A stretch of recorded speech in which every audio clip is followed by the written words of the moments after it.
കണ്ണൂർ കോൺഗ്രസിൽ വീണ്ടും പൊട്ടിത്തെറി. KPCC പ്രസിഡന്റ് സണ്ണി ജോസഫിനെതിരെ ആഞ്ഞടിച്ച് കെ സുധാകരന്റെ വിശ്വസ്തനും ന്യൂനപക്ഷ കോൺഗ്രസിന്റെ മുൻ ജില്ലാ പ്രസിഡന്റുമായ KR അബ്ദുൽ ഖാദർ. കെ സുധാകരനെ രാഷ്ട്രീയമായി ഇല്ലാതാക്കാൻ ആസൂത്രിത ഗൂഢാലോചന നടത്തിയത് സണ്ണി ജോസഫ് എന്നാണ് ആരോപണം. ചർച്ചയ്ക്കു വേണ്ടി ദില്ലിയിൽ കൊണ്ടുപോയി നാണം കെടുത്തി. KPCCക്ക് നൽകിയ കത്ത് വ്യാജമാണെങ്കിൽ അത് തെളിയിക്കണമെന്നും അബ്ദുൽ ഖാദർ പറഞ്ഞു. വിളിക്കാനുള്ള സാഹചര്യം എന്ന് പറഞ്ഞാൽ സുധാകരനെതിരെ ലെറ്റർ കൊടുത്തിട്ടില്ല എന്ന് സണ്ണി വക്കീൽ പറയുന്നുണ്ട്. പക്ഷെ അത് ഒരു കാരണവശാലും അത് വ്യാജമല്ല എന്ന് സുധാകരനും പറഞ്ഞിട്ടുണ്ട്. അപ്പോൾ ഞങ്ങൾക്ക് സുധാകരൻ പറയുന്നതാണ് വിശ്വാസം.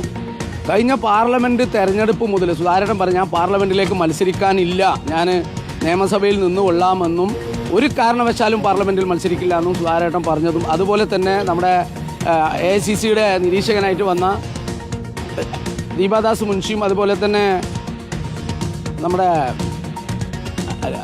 കനകോലുവും കൊടുത്തിരിക്കുന്നത് കണ്ണൂർ മത്സരിക്കാൻ VP റഷീദിൻ്റെ പേരായിരുന്നു. അപ്പോൾ VP റഷീദിൻ്റെ പേര് വന്നത് മുതലേ സുധാകരേട്ടൻ തന്നെ മത്സരിക്കണമെന്ന് ഞങ്ങളുടെ ഗ്രൂപ്പിൽ നിന്ന് കേരളത്തിലെ സുധാകരേട്ടൻ കഴിഞ്ഞ് കഴിഞ്ഞാൽ ഞങ്ങളുടെ ടീം ലീഡർ സണ്ണി വക്കീലായിരുന്നു. സണ്ണി വക്കീൽ ഒരു നിലക്കും സുധാകരേട്ടനെ മാറാൻ വിടാത്ത രീതിയിലാണ് കഴിഞ്ഞ പാർലമെൻറ്റ് ഇലക്ഷൻ സുധാകരേട്ടനെ മത്സരിപ്പിച്ചത്. അന്ന് സുധാകരേട്ടന് സുഖയിലായിരുന്നു, കുറച്ച് റെസ്റ്റ് വേണമെന്ന് പറഞ്ഞ സമയമായിരുന്നു. ഇന്നത്തെ പോലെ അത്ര ഉഷാറുണ്ടായിരുന്നില്ല. അപ്പോൾ അദ്ദേഹം കുറച്ച് റെസ്റ്റ് വേണം, KPCC പ്രസിഡന്റ് സ്ഥാനം വെച്ച് ഞാൻ എല്ലാ സ്ഥലത്തും പോയിക്കോളാം, എനിക്ക് മത്സരിക്കേണ്ട, എനിക്ക് കേരള രാഷ്ട്രീയം മതി എന്ന് പറഞ്ഞ് സുധാകരേട്ടനെ നിർബന്ധിച്ച് കരുതിക്കൂട്ടി അദ്ദേഹത്തിനെ ശരിക്കും കൊല്ലണം എന്നുള്ള ഉദ്ദേശത്തോടു കൂടിയാണ് കഴിഞ്ഞ ഇലക്ഷനിൽ അദ്ദേഹത്തിനെ മത്സരിപ്പിച്ചത്. വളരെ അവശനായിരുന്നു അദ്ദേഹം ആ ഇലക്ഷൻ്റെ സമയത്ത്, ഇന്നത്തെ പോലെ ആയിരുന്നില്ല. അപ്പോൾ നമ്മൾ മനസ്സിലാക്കുന്നത് പറഞ്ഞാൽ ഒരു ആസൂത്രിതമായ ഒരു ശ്രമം സുധാകരേട്ടനെ ഇല്ലാതാക്കാൻ, രാഷ്ട്രീയപരമായി ഇല്ലാതാക്കാൻ പാർലമെൻറ്റ് തെരഞ്ഞെടുപ്പിന് മുന്നേ തന്നെ ഒരു ഗൂഢാലോചന നടന്നിട്ടുണ്ടായിരുന്നു. അതിൻ്റെ ഭാഗമായിട്ടാണ് പിന്നീട് ഈ KPCC പ്രസിഡന്റ് സ്ഥാനത്തേക്കുള്ള ഒരു ചേഞ്ചിങ്ങിൻ്റെ ഇഷ്യൂസ് വരുന്ന സമയത്ത് സണ്ണി വക്കീലിൻ്റെ പേര് ചിത്രത്തിലേ ഉണ്ടായിരുന്നില്ല. ഒരു പെട്ടെന്നുള്ളൊരു സുപ്രഭാതത്തിലാണ് സണ്ണി വക്കീൽ KPCC പ്രസിഡന്റ് എന്ന ലെറ്റർ സുധാകരേട്ടൻ്റെ കയ്യിൽ കിട്ടുന്നത്. മലപ്പട്ടം ഗാന്ധി സ്തൂപം ഇഷ്യൂ നടന്ന് മലപ്പട്ടത്ത് സുധാകരേട്ടൻ ആ ഗാന്ധി സ്തൂപത്തിൻ്റെ മുന്നിൽ നിൽക്കുമ്പോൾ അദ്ദേഹത്തിൻ്റെ ഫോണിലേക്ക് സണ്ണി വക്കീൽ KPCC പ്രസിഡന്റായി എന്നുള്ള ന്യൂസ് വരുന്നത്.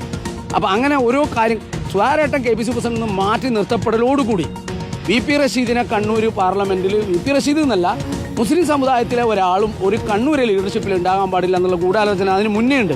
കെ സുധാകരനെ വിശ്വസിച്ചായിരുന്നു കണ്ണൂരെ മുസ്ലിം സമുദായം കോൺഗ്രസിൻ്റെ കൂടെ നിന്നിരുന്നത്, ഒരു വിശ്വസിക്കാൻ പറ്റുന്ന ഒരു ലീഡർ എന്ന രീതിയിൽ. ഇപ്പോൾ നമ്മൾ മനസ്സിലാക്കുന്ന ഫർസി മജീദ് ആയാലും അതുപോലെ തന്നെ VP റഷീദ് ആയാലും മത്സരിക്കാൻ പറ്റുന്ന, വിജയിക്കാൻ പറ്റുന്ന ഒരു മണ്ഡലത്തിലും ഒരാൾക്കും കൊടുത്തിട്ടില്ല. VP റഷീദ് തളിപ്പറമ്പിലായിരുന്നു ജയിച്ചനെ. അപ്പോൾ അദ്ദേഹത്തിന് ബോധപൂർവം ധർമ്മടത്തേക്ക് മാറ്റി. അതുപോലെ തന്നെ കണ്ണൂർ കൊടുക്കായിരുന്നു റഷീദിന്, എന്നിട്ട് കണ്ണൂർ കൊടുത്തില്ല. ഇനിവേ അവസാന ഘട്ടം വരെ ഫൈനലി ഒരു ഞങ്ങൾ വെയിറ്റിട്ടുണ്ടായിരുന്നു എന്തെങ്കിലും ഒരു പോസ്റ്റ്.